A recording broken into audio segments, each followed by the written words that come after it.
Science Galaxy के YouTube मंच पर एक बार पुनः आप सबका स्वागत है। आज हम लोग बात करेंगे केमिस्ट्री में कक्षा 11 के लिए जो वार्षिक परीक्षा के लिए जो महत्वपूर्ण टॉपिक हैं उनमें से एक है केमिकल बॉन्डिंग। केमिकल बॉन्डिंग में जो महत्वपूर्ण है वो है वेस्पर थ्योरी। आज हम सबसे पहले देखेंगे वेस्पर थ्योरी, और इस थ्योरी को समझने के बाद में आप समझ पाएंगे कि किस प्रकार से जो अणु होते हैं, जो आयंस होते हैं, उनकी रचनाएं किस प्रकार से होती है। तो यह कक्षा 11 के विद्यार्थियों के लिए बहुत इम्पोर्टेंट है और उन विद्यार्थियों के लिए भी इम्पोर्टेंट है जो किसी प्रतियोगी परीक्षा में भाग ले रहे हैं। उनके लिए ये समझना कि बॉन्ड, एंगल और ये सब क्या होता है, क्या कितना जो है वो उनके बीच में कौन बनेगा, इन सब बारे में हम लोग सीखेंगे। रिपल्सन क्या होता है। ठीक है, चलिए बढ़ते हैं आगे सीधे।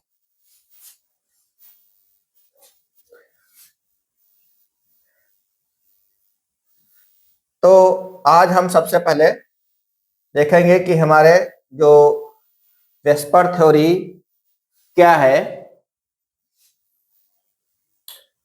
वेस्पर का फुल फॉर्म है balance cell electron pair repulsion theory. यानी जो संयोजी कोष होता है, बैलेंस सेल माने जो संयोजी कोष होता है, उस संयोजी कोष में इलेक्ट्रॉन युग्म जो पेयर होते हैं, वो चाहे बॉन्ड पेयर हो चाहे वो लोन पेयर हो, उनका रिपल्सन किस प्रकार से होता है, इस थ्योरी को हमें देखना है। इस थ्योरी का प्रतिपादन किया जिलेस्पी और नायहोम द्वारा। इसका प्रतिपादन हुआ इस थ्योरी का, और इसकी मुख्य बात यह है कि अणुओं या आयनों की ज्यामिति आकृति को समझने में मदद मिलती है इस थ्योरी से। ठीक है, थ्योरी की कौन कौन सी खास बातें हैं। तो इस थ्योरी का पहला पॉइंट ये है, पहला पॉइंट है कि किसी अणु की ज्यामिति उस अणु के मध्य परमाणुओं के चारों तरफ जो वैलेंसी कोष होता है, उस वैलेंसी कोष में इलेक्ट्रॉनों के बॉन्डिंग और नॉन बॉन्डिंग की संख्या पर निर्भर करती है। देखिए, जो इलेक्ट्रॉन रासायनिक क्रिया में यानी बंध बनाने में भाग लेते हैं तो साझा करेंगे, साझा करने का मतलब पेयर बनेगा। तो ऐसे जो रासायनिक अभिक्रिया में भाग लेंगे उनको हम कहेंगे बॉन्ड पेयर, और जो यहाँ पर भाग नहीं ले रहे होंगे उनको हम यहाँ पर फिलहाल लोन पेयर कहेंगे, या जो किसी को एकाकी इलेक्ट्रॉन युग्म दे सकेंगे उनके लिए हम लोन पेयर शब्द का इस्तेमाल करेंगे। एलपी लोन पेयर, अब बीपी बॉन्ड पेयर। ठीक है, तो यहाँ पर हम दो शॉर्ट टर्मों का यूज करेंगे, बीपी और एलपी। ठीक है, तो वही पहली बात तो यह है कि किसी भी अणु में अगर उसकी ज्यामिति को देखना है तो ज्यामिति उस अणु के मध्य जो भी परमाणु होंगे उनके चारों तरफ वैलेंसी कोष में कितने इलेक्ट्रॉन हैं, उनके बॉन्डिंग और नॉन बॉन्डिंग की संख्या पर निर्भर करती है। कितने बॉन्ड पेयर बनेंगे, कितने नॉन बॉन्ड पेयर होंगे, उन पर निर्भर करेगा। पहला पॉइंट है। दूसरा पॉइंट है कि इसी में दूसरा पॉइंट कहता है क्योंकि इलेक्ट्रॉन युग्मों के इलेक्ट्रॉन कोष ऋणावेशित होते हैं, यानी इलेक्ट्रॉन ऋणावेश होता है तो इलेक्ट्रॉन कोष ऋणावेशित होते हैं, अतः यह एक दूसरे को रिपेल करते हैं, प्रतिकर्षित करते हैं। जहां तक संभव हो सके एक दूसरे से दूर रहने का प्रयास करते हैं, जिससे कि वह न्यूनतम ऊर्जा या उच्चतम स्थायित्व में रहें। उच्चतम स्थायित्व कहें या फिर हम क्या कहें, न्यूनतम ऊर्जा कहें, एक ही बात है। अधिक से अधिक तत्व केवल परस्पर इसलिए सहयोग करते हैं कि वो अक्रिय गैस के समान स्थायी रचना ग्रहण कर सके, यानी अधिकतम स्थायित्व में रहने के लिए ही तत्व परस्पर संयोग करते हैं। तो कारण क्या है, देखिए समझिए इस बात को कि जो बैलेंस शेल होता है, बैलेंस शेल में सारे क्या होते हैं, इलेक्ट्रॉन्स होते हैं। इलेक्ट्रॉन्स पर कैसा चार्ज होता है, समान चार्ज होता है, ऋणावेश होता है। तो ऋणावेश समान आवेश एक दूसरे को प्रतिकर्षित करते हैं ना, तो वही बात बताई गई है कि ऋणावेशित होते हैं, अतः यह एक दूसरे को रिपेल करते हैं, प्रतिकर्षित करते हैं, और जहां तक संभव होता है वो एक दूसरे से दूर रहने का प्रयास करते हैं। तो ये भी बहुत साधारण सी बात है, इसमें कोई बहुत कठिन बात नहीं है। अब यहां से बात खास करके है, तीसरा पॉइंट जो है इसका वो ज्यादा इंपॉर्टेंट है। तीसरा पॉइंट महत्वपूर्ण है कि यदि अणु के केंद्रीय परमाणु के पास केवल एक बॉन्ड पेयर हो, बीपी, हमने शॉर्ट में लिखा बीपी, केवल बॉन्ड पेयर हो, तो उस अणु की आकृति कैसी होगी, तो वो सिमेट्रिक होगी, सममित होगी। ठीक।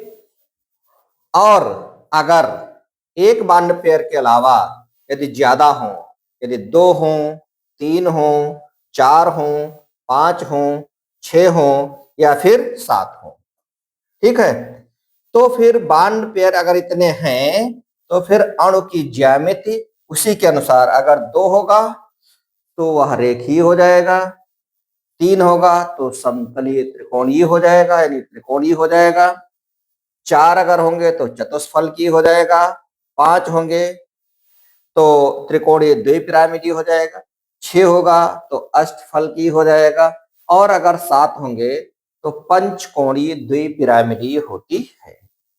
ठीक, ये तो उसकी रहेगी आकृति।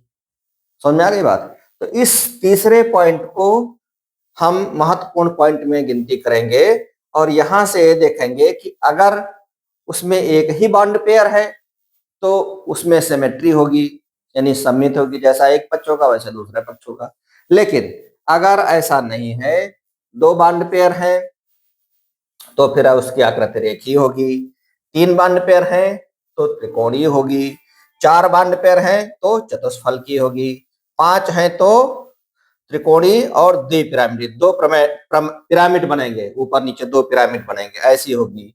और अगर 6 है तो अष्टफलकीय, 7 है तो पंचकोणीय और द्विपिरामिडीय।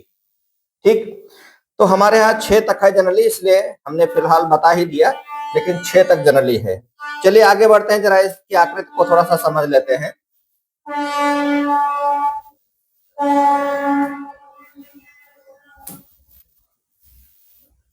यहां पर ये आकृति दर्शाई गई है, इनको समझ लीजिए।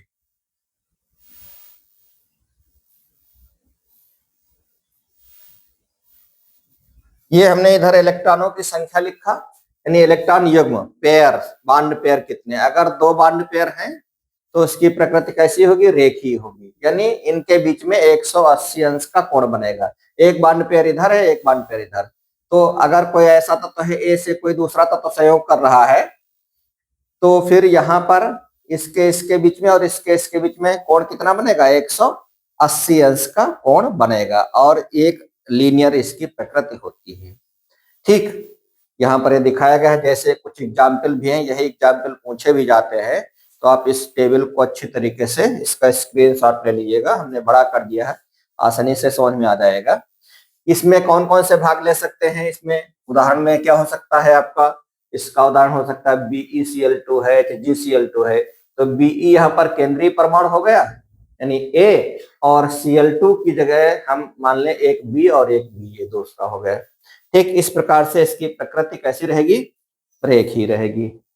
लेकिन अगर बॉन्ड पेयर की संख्या 3 है, तो अगर 3 बॉन्ड पेयर हैं तो इसकी प्रकृति कैसी होगी, त्रिकोणीय, समतलीय और त्रिकोणीय, यानी प्लेन तो एक ही रहेगा लेकिन कोण 3 भागों में बढ़ जाएगा। तो एक प्लेन में 360 अंश होता ना, तो वही 120 120 करके हो जाएगा। तो किन्हीं 2 बांडों के बीच में कितने अंश का कोण रहेगा, 120 अंश का कोण रहेगा। यहाँ पर एक केंद्रीय परमाणु है, और ये हमारे जो इलेक्ट्रॉन, ये जो बॉन्ड पेयर यहाँ पर दिखाए गए हैं, ये बॉन्ड पेयर दिखाए गए हैं। इसका उदाहरण हमारा BF3 इसका सबसे अच्छा उदाहरण है। ये उदाहरण सहित आप देखिए, क्योंकि उदाहरण सहित ये सब पूछे जाता है कि इसका उदाहरण बताइए, तो हम इस प्रकार से, ये उदाहरण होगा और ये उदाहरण होगा, ज्यादातर यही पूछे ही जाते हैं। इसके बाद में अगर बॉन्ड पेयर की संख्या 4 है तो फिर क्या होगा, तो वो चतुष्फलकी हो जाता है, चतुष्फलकी। और इसकी किन्हीं दो संयोजकताओं के मध्य में ये संयोजकता दिखाई गई हैं। एक ये जो है बन रहा है, क्या नाम, बांड, और एक ये बांड बना। तो इस बांड के बीच में 109 अंश और 28 मिनट का कोण होता है। 5 लिखा है, 109 अंश 28 मिनट का कोण होता है, वही आप सही मानिए, 109 अंश 28 मिनट। इसको मैं करेक्ट कर देता हूँ, 109 अंश और 28 मिनट। ठीक, अच्छा, तो यहाँ पर ये हमारे ये बांड पेयर दिखाए गए हैं। 4 बांड पेयर अगर हैं तो इसकी प्रकृति कैसी रहेगी, चतुष्फलकी रहेगी। और CH4 और NH4 प्लस इसका उदाहरण है, CH4 मेथेन। ठीक, लीवेल और वान ठाप ने भी बहुत अच्छी धारणा इसके बारे में बताया था। तो ये हमारा केंद्रीय कार्बन परमाणु हो जाएगा और ये 4 हमारे हाइड्रोजन, बी की जगह पर 4 हाइड्रोजन परमाणु हो जाएंगे। तो इस प्रकार से 4 पर आपने देखा प्रकृति कैसी होती है, चतुष्फलकी होती है। आगे बढ़ते हैं, अगर 5 और 6 हो तो 5 में प्रकृति कैसी होगी, द्विपिरामिडीय रहेगी, त्रिकोणीय भी रहेगी और द्विपिरामिडीय रहेगी। और इसके बीच में कोण रहेगा, देखिए कुछ कोण रहेंगे 90 अंश पर और कुछ रहेंगे 120 अंश पर। तो यहाँ पर 90 अंश पर भी दिखाए गए हैं और 120 अंश पर भी दिखाए गए हैं कोण। ठीक है, यहाँ पर एक केंद्रीय परमाणु हो जाएगा। तो यहाँ पर आपके 5 बांड पेयर दिखाए गए हैं। 5 बांड पेयर अगर है तो कुछ ऐसा रहेगा। ठीक, इस आकृति को समझने का और इसका थोड़ा सा अभ्यास कर लीजिए, क्योंकि आकृति अगर आपको बनाने को कहा जाएगा तो ये अभ्यास से ही आएगा। और PCl5 इसका सबसे अच्छा उदाहरण है, PCl5, फास्फोरस पेंटाक्लोराइड। ठीक, इसके बाद में अगर बांड पेयर 6 हैं, देखिए 1 2 3 4 5 6 दिखाए गए। ठीक, अगर बांड पेयर 6 हैं, एक बांड पेयर यहाँ पर नहीं आपको जो शो हो पा रहा वो यहाँ पे है। तो अगर 6 बांड पेयर हैं तो उसकी प्रकृति कैसी रहेगी, अष्टफलकीय रहेगी। और इनके बीच में ये जो बांड एंगल दिखाया गया है वो कितने अंश का होता है, 90 डिग्री का होता है। तो इन संरचनाओं को थोड़ा सा अभ्यास करने की जरूरत है, इसलिए इसको अच्छी तरीके से अभ्यास करिए। 2-3 बार अभ्यास करेंगे आपकी संरचनाएं बन जाएंगी। तो इसका स्क्रीनशॉट ले लीजिए। और इसका जो उदाहरण है वो SF6 है, SF6। इसका स्क्रीनशॉट लीजिए, फिर हम आगे बढ़ते हैं। चलिए ठीक, फिर इसके बाद में अगला महत्वपूर्ण नियम है नियम नंबर 4। नियम नंबर 4 कहता है कि यदि अणु के केंद्रीय परमाणु में बांड पेयर और लोन पेयर दोनों हों, बांड पेयर भी हो और लोन पेयर भी हो, तो उसकी ज्यामिति विकृत हो जाती है। यानी जो एंगल होना चाहिए वास्तव में उतना नहीं होता, उससे कुछ कम ज्यादा हो जाया करता है। देखते हैं क्या होगा। केंद्रीय परमाणु पर लोन पेयर बढ़ने पर, लोन पेयर अगर ज्यादा है तो बांड पेयर के मध्य का कोण घट जाता है, बांड पेयर के मध्य का कोण घट जाता है। जैसे हम CH4 NH3 और H2O के उदाहरणों से समझ सकते हैं। तो जो CH4 होता है, देखिए जरा CH4 की संरचना क्या हो सकती है। CH4 मान लिया ये केंद्रीय कार्बन परमाणु है और इसमें कितने हाइड्रोजन परमाणु हैं, 4 हाइड्रोजन परमाणु। ठीक है, तो ये हमने 4 हाइड्रोजन परमाणु दिखा दिया, एक ये हाइड्रोजन परमाणु, एक ये हाइड्रोजन परमाणु, एक ये हाइड्रोजन परमाणु और एक ये हाइड्रोजन परमाणु। ठीक है, अब कार्बन की बाहरी कक्षा में 4 ही इलेक्ट्रॉन होते हैं, 1 2 3 और ये 4 इलेक्ट्रॉन।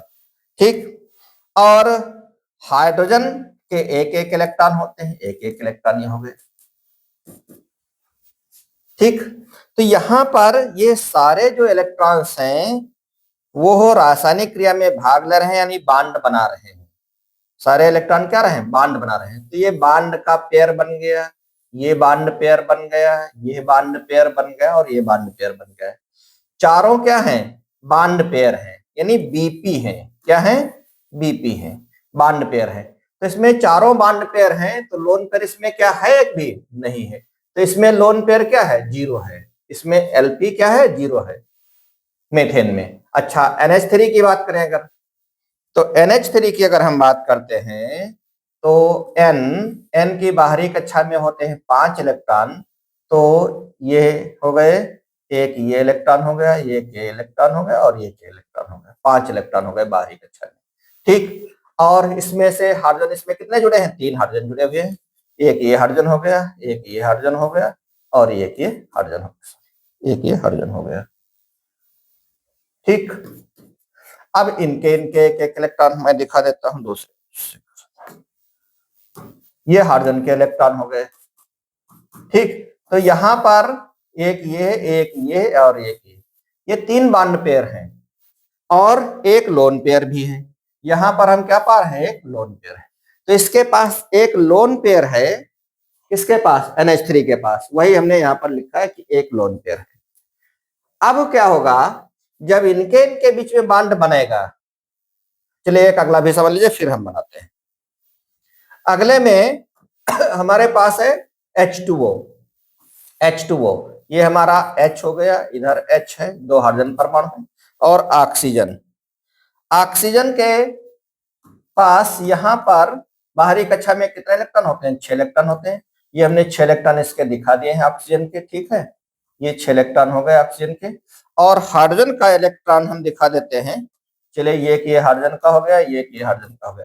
तो यहाँ पर यही तो बॉन्डिंग में भाग ले रहे हैं, इसलिए बॉन्ड पेयर यहाँ पर हो गए आपके 2, बीपी कितने हैं, 2, और लोन पेयर यहाँ पर कितने हैं, वो भी 2 है, एक ये लोन पेयर है और एक ये लोन पेयर। तो यहाँ पर Lp भी कितने हैं, 2 हैं, और Bp भी 2 है। यहाँ पर आप क्या पाते हैं, यहाँ पर बॉन्ड पेयर जो है वो कितने हैं, 1 2 3 बॉन्ड पेयर हैं, और यहाँ पर लोन पेयर कितना है, Lp है 1। तो ये कहते हैं कि अगर Lp बढ़ते हैं, Lp की संख्या अगर ज्यादा हो जाएगी तो Bp के मध्य का जो कोण है वो घट जाता है। CH4 के बीच में, किन्हीं 2 संयोजकताओं के बीच में, यानी इसके और इसके बीच में, किन्हीं 2 के बीच में कितने अंश का कोण होता है, 109 अंश और 28 मिनट का कोण होता है। ठीक, जबकि NH3 के बीच में यही कोण हो जाता है 107 अंश का हो जाता है, और यही H2O के बीच में, इसके और इसके बीच में जब बॉन्डिंग होगी तो इसके बीच में जो कोण बनेगा वो कितना हो जाता है, 105 अंश, 105 अंश। तो ये घट जाता है। तो कहते हैं जब Lp की संख्या बढ़ेगी तो ये जो बॉन्ड पेयर होते हैं इनके बीच का कोण घट जाया करता है, यह खास बात है। ठीक, रिपल्सन के बारे में जो भी है यहाँ पर दिया गया है कि Lp is greater than Lp is greater than Bp। ठीक है, Lp के बीच में रिपल्सन ज्यादा होगा। चलिए, तो उम्मीद करते हैं बात समझ में आ गई होगी। आगे देखते हैं, अगला पॉइंट है पॉइंट नंबर 5। पॉइंट नंबर 5 कहते हैं कि यदि Ab2 प्रकार के अणु हैं, Ab2 प्रकार के अणु हैं जिनमें B की इलेक्ट्रोनेगेटिविटी अगर बढ़ रही है, तो A और B के बीच में जो बंध कोण होगा, उस बंध कोण का, उस बॉन्ड एंगल का मान जो है वो घटता जाता है। ठीक, जितना ही पदार्थ अधिक इलेक्ट्रोनेगेटिव होगा, बॉन्ड एंगल का मान जो है वो घट जाएगा। देखिए यहाँ पर हमारे पास फास्फोरस से कौन कौन से जुड़े हुए हैं, फास्फोरस से जुड़ा हुआ है आयोडीन, फास्फोरस से ब्रोमीन जुड़ा हुआ, और फास्फोरस से क्लोरीन जुड़ा हुआ।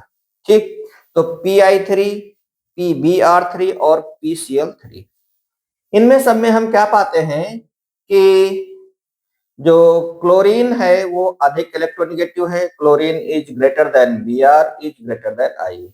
इनमें सब में क्लोरीन सबसे अधिक इलेक्ट्रोनेगेटिव है, फिर उसके बाद में ब्रोमीन है और फिर आयोडीन है। तो कहते हैं कि अगर इलेक्ट्रोनेगेटिविटी बढ़ती है, अगर इलेक्ट्रोनेगेटिविटी बढ़ती है तो फिर बॉन्ड एंगल क्या हो जाएगा, कम हो जाएगा, बॉन्ड एंगल कम हो जाएगा। तो वही है यहाँ पर इसके बीच में फास्फोरस और आयोडीन के बीच में यहाँ पर ये जो बॉन्ड एंगल आप देख पा रहे हैं, इसके बीच में 102 अंश का मिलेगा। ये सब आई है अगर मान लें, ठीक है।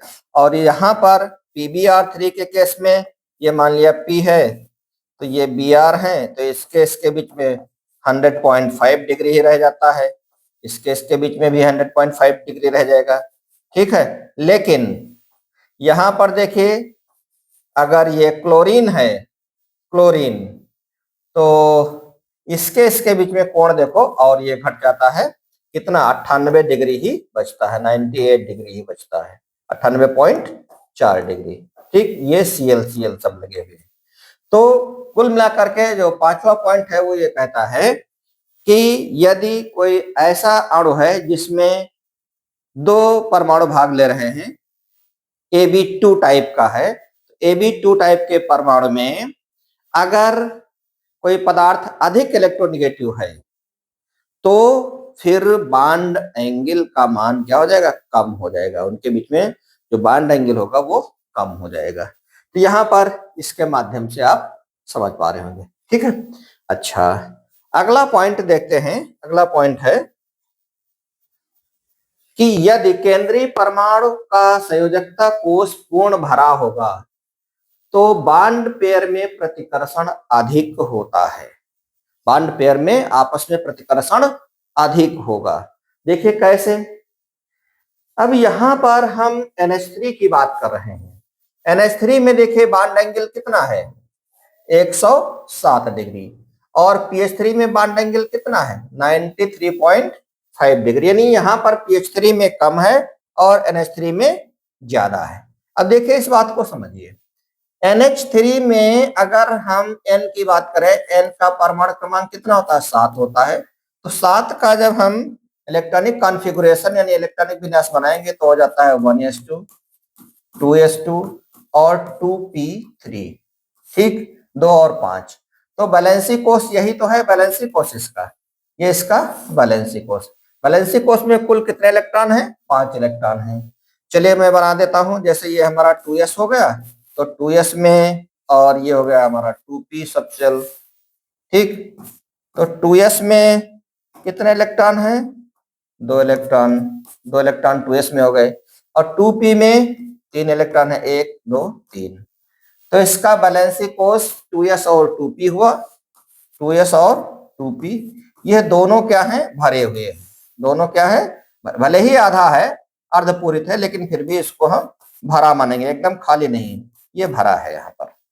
लेकिन अगर हम PH3 में P की बात करें तो फास्फोरस का परमाणु क्रमांक होता है 15। 15 का मतलब हो जाएगा 1s2, 2s2, 2p6, 3s2 और 3p3, 3p3। इसके बाद में आगे और इलेक्ट्रॉन बचते ही नहीं है, तो हमारा 3d जो है वो पूरी तरीके से क्या है, वैकेंट है भी, 3d भी वैकेंट है। जरा यहां पर समझिए, तो इसका वैलेंसी कोष क्या हुआ, 3s और 3p और ये 3d।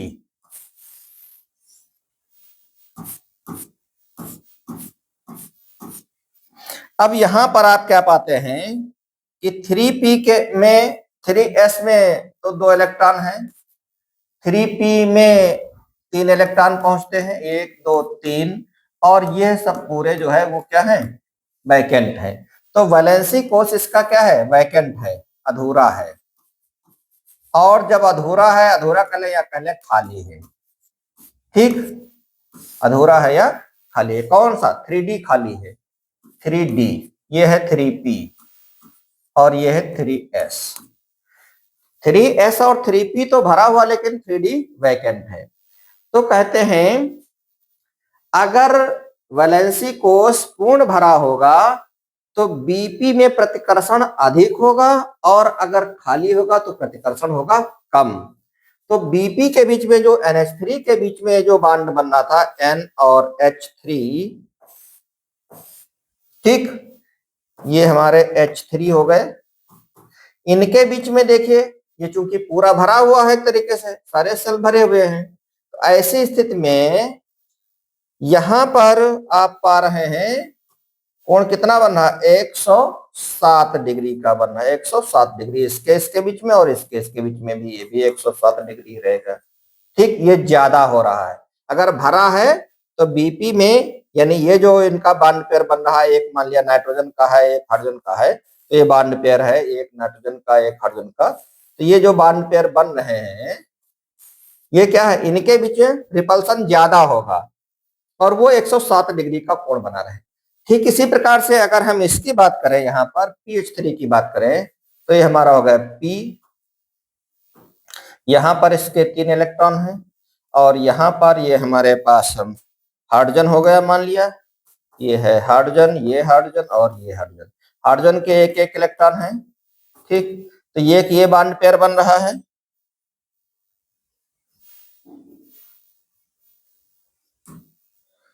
एक ये बॉन्ड पेयर बन रहा है, एक ये बॉन्ड पेयर बन रहा है, एक ये बॉन्ड पेयर बन रहा है, एक यहाँ हाइड्रोजन का भी जिक्र, एक ये बॉन्ड पेयर बन रहा है।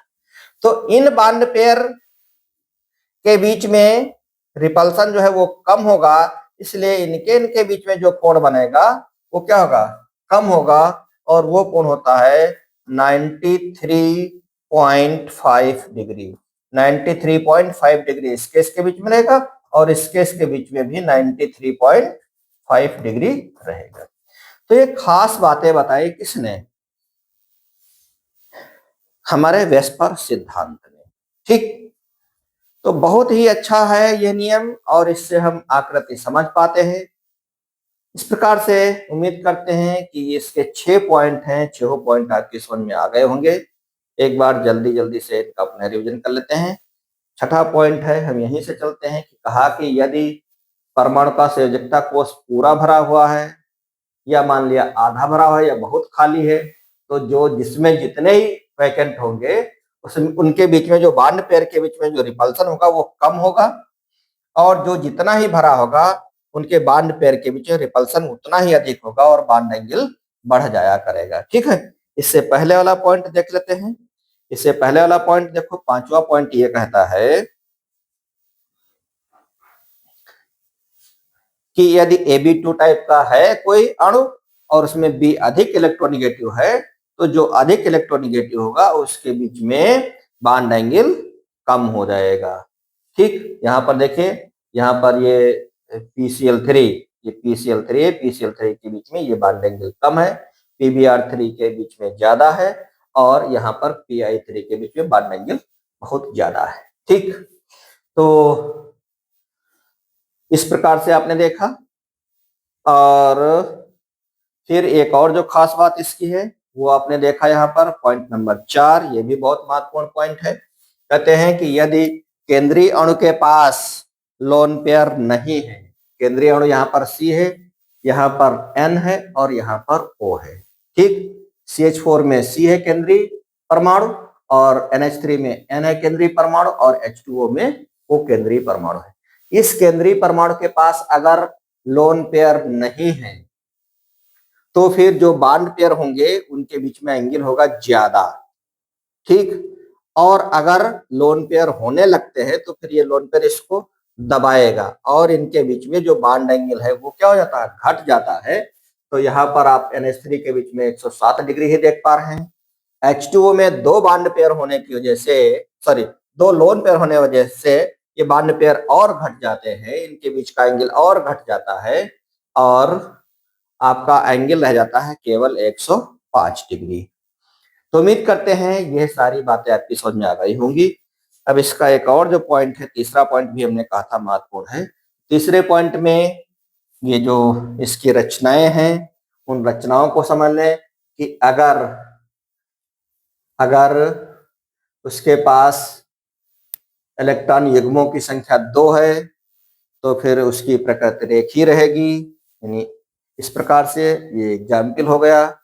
अगर 3 इलेक्ट्रॉन युग्म है तो प्रकृति त्रिकोणीय होती है, BF3 इसका सही उदाहरण है, अच्छा उदाहरण है।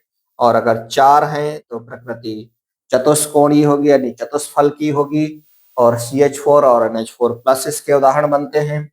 और अगर 5 पेयर हैं, इलेक्ट्रॉन पेयर हैं, तो फिर प्रकृति रहेगी त्रिकोणीय और द्विपिरामिडीय, PCl5 इसका अच्छा एग्जाम्पल है।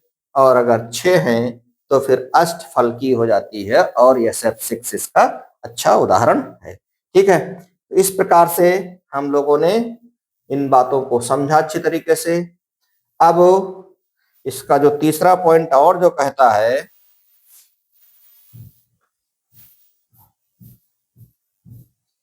वो ये है, इसी बात को हमने यहां पर समझा दिया है। ठीक, और इसके अलावा जो दूसरा पॉइंट है वो ये कहता है कि अगर, क्योंकि इलेक्ट्रॉन कोष ऋणावेशित होते ही होते हैं, इसलिए यह एक दूसरे को रिपेल करते हैं और जहां तक संभव होता है वो दूर दूर रहने का ही प्रयास करते हैं, न्यूनतम ऊर्जा या उच्चतम स्थायित्व ग्रहण करना चाहते हैं। ठीक, तो ये खास बातें रही, आप इसको एक बार अच्छे तरीके से पढ़ लीजिएगा। फिर अगले लेक्चर में हम आपको इससे जुड़ी और बातें बताएंगे जो बोर्ड पर आपकी वार्षिक परीक्षा के लिए बहुत उपयोगी। धन्यवाद।